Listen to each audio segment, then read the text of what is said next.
नीना का मन भारी था, आंखें सूजी हुई थी। मन में हजारों सवाल थे, लेकिन जवाब कोई नहीं था। घर वापसी का सपना टूट चुका था। पिता का साया सिर से उठ चुका था। माँ अकेली संघर्ष कर रही थी, लेकिन नीना उनके लिए बोझ बन गई थी। वो घर लौटी थी अपने सपनों को पूरा करने। सोचा था माँ का सहारा बनेगी, लेकिन उसकी यह ख्वाहिश भी अधूरी रह गई। घर की चार दीवारी में कैद होकर रह गई उसकी सारी उम्मीदें। नीना ने अपने कदम घर के अंदर रखे। घर पहले जैसा नहीं था। हर तरफ उदासी छाई हुई थी।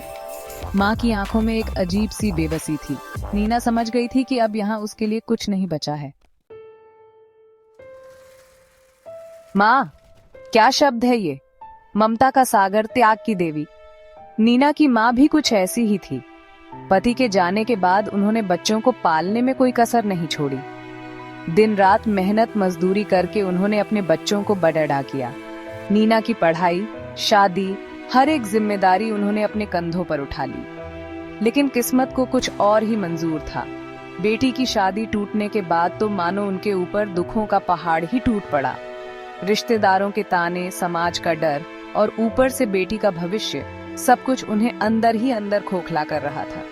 लेकिन वो एक माँ थी। अपनी बेटी के लिए वो हर दर्द सहने को तैयार थी।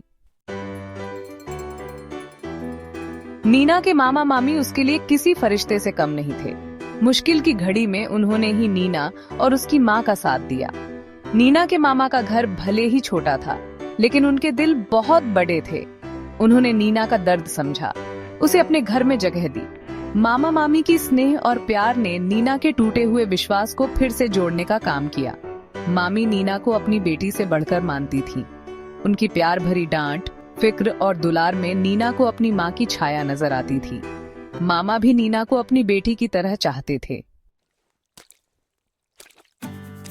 मामा मामी के प्यार और समर्थन से नीना धीरे धीरे अपने दर्द को भुलाने लगी।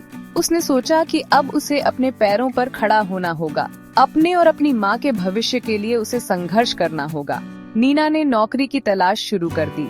कुछ ही दिनों में उसे एक स्कूल में टीचर की नौकरी मिल गई। नौकरी मिलने की खुशी नीना के चेहरे पर साफ झलक रही थी। ये नौकरी उसके लिए सिर्फ एक नौकरी नहीं थी, बल्कि एक नई शुरुआत थी। नीना ने अपनी सैलरी से अपनी माँ की मदद करनी शुरू कर दी। धीरे धीरे उनके घर की आर्थिक स्थिति में भी सुधार होने लगा। नीना की जिंदगी धीरे धीरे पटरी पर लौट रही थी। उसे लगने लगा था कि शायद अब सब ठीक हो जाएगा, लेकिन किस्मत को कुछ और ही मंजूर था। एक दिन नीना की माँ की तबीयत अचानक खराब हो गई। नीना अपनी माँ को लेकर गांव वापस आ गई। माँ को देखकर परिवार वालों का दिल पसीज गया, लेकिन यह दया क्षणिक थी। जैसे ही माँ की तबीयत में थोड़ा सुधार हुआ, वैसे ही घर वालों का रवैया फिर से बदल गया। नीना को फिर से वही ताने सुनने को मिले। उसकी जिंदगी फिर से उसी दलदल में धंसती जा रही थी। नीना बेहद लाचार थी। वो अपनी माँ का इलाज तो कराना चाहती थी, लेकिन उसके पास इतने पैसे नहीं थे।